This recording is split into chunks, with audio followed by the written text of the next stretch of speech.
বিচ্ছিন্ন সংঘর্ষ, বিশৃঙ্খলা আর ভোট কেন্দ্রে বিপুল পরিমাণ ভোটার উপস্থিতির মধ্য দিয়ে শেষ হল পশ্চিমবঙ্গ বিধানসভার প্রথম দফার ভোট। রাজ্যের ১৬টি জেলার মোট ১৫২টি আসনে হয় নির্বাচন। সময় শেষের ১ ঘণ্টা আগেই পড়ে প্রায় ৯০% ভোট।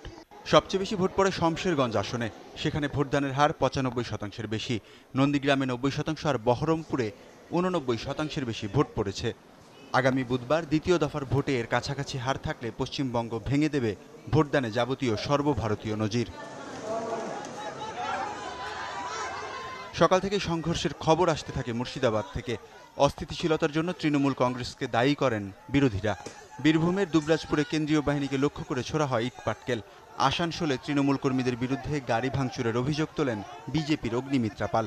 দক্ষিণ দিনাজপুরে হামলার শিকার বিজেপির শুভেন্দু সরকার। তীব্র গরমে ভোট দিতে এসে ঘটেছে প্রাণহানির ঘটনাও। পূর্ব মেদিনীপুরে লাইনে দাঁড়িয়ে অসুস্থ হয়ে মারা যান নৃপেন্দু দাস নামের একজন।